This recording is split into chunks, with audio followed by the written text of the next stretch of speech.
सबको प्रभु यीशु के नाम से जय मसीह की। परमेश्वर आप सबको बहुत आशीष दे।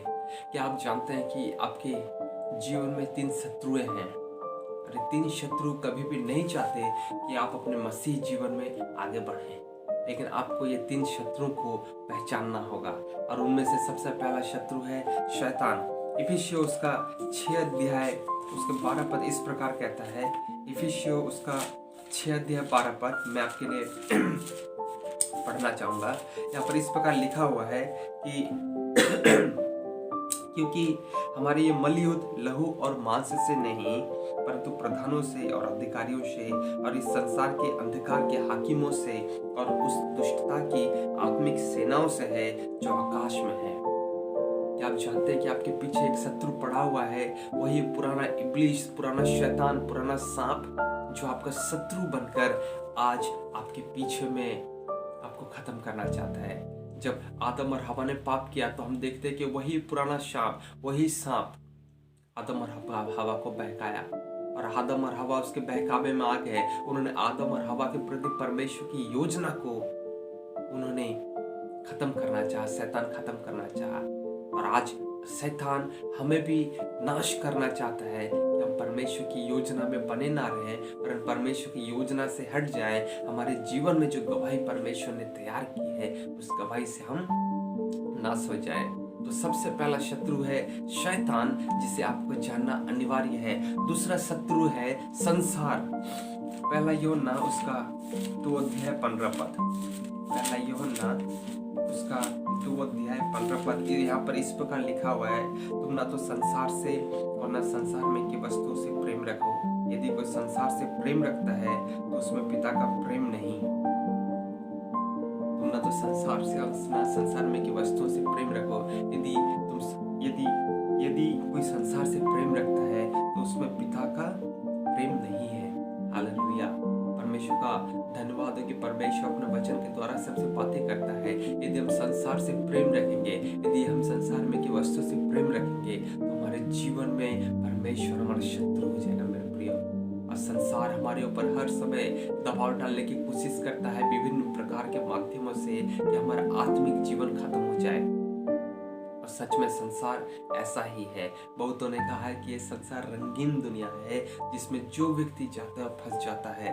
शैतान ने अपना जाल को इस संसार में बिछाया है ताकि पवित्र लोग, परमेश्वर के लोग, परमेश्वर के ऊपर विश्वास करने वाले लोग विश्वास से हट जाएं। तो हमको क्या करना है?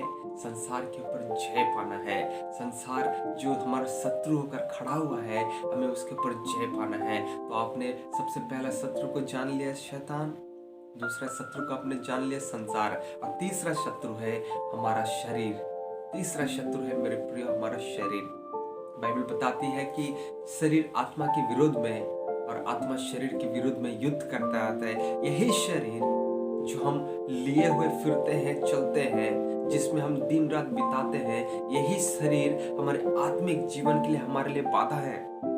कई बार प्रार्थना करना चाहते हैं, ये शरीर कमजोर पड़ जाता है। हम कई बार उपवास करना चाहते हैं, ये शरीर हमारे विरोध में खड़ा होता है। हम कई बार अच्छा काम करना चाहते हैं और ये शरीर हमारा साथ नहीं देता है। और ये शरीर हमारा शत्रु होकर खड़ा हुआ है ताकि हम अपने आत्मिक जीवन में हम उस अवस्था तक ना पहुंच पाए जहां तक परमेश्वर चाहता है। सो तीनों शत्रु को मैं आशा करता हूं जान गए हैं। सबसे पहला शत्रु शैतान, दूसरा शत्रु संसार, तीसरा शत्रु हमारा शरीर। तो सबसे पहला प्रश्न आता है कि हम तीनों शत्रुओं के ऊपर किस प्रकार जय पाए। मेरे प्रियो, यीशु मसीह जब स्वर्ग को जा रहे थे तो उन्होंने अपने शिष्यों से कहा कि मैं तुम्हें अनाथ ना छोड़ूंगा।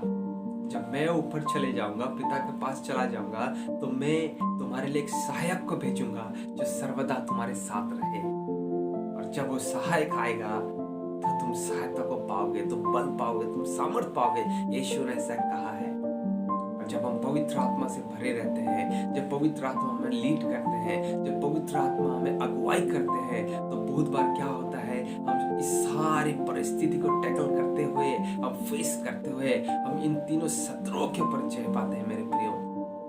क्या ही परमेश्वर का वचन उत्तम है कि परमेश्वर अपने चुने हुए लोगों के लिए पवित्र आत्मा को रखा है, उनका सहायता करता है, उनको हेल्प करता है, उनको सही मार्गदर्शन करता है। और जब पवित्र आत्मा के गाइडेंस में चलते हैं तो हमारे जीवन में बहुत ही आशीष आती है और हम सच में विभिन्न प्रकार के परीक्षा में गिरने से बच जाते हैं मेरे प्रियो। तो मैं आशा करता हूँ कि आप वचन को समझ गए हैं और परमेश्वर आपको बहुतायत आशीष दे। आप परमेश्वर के पवित्र आत्मा से भरते जाएं और आगे बढ़ते जाएं और इन तीनों शत्रुओं को अपने वश में कर कर आप जय को प्राप्त करें। परमेश्वर आपको आशीष दे। God bless you.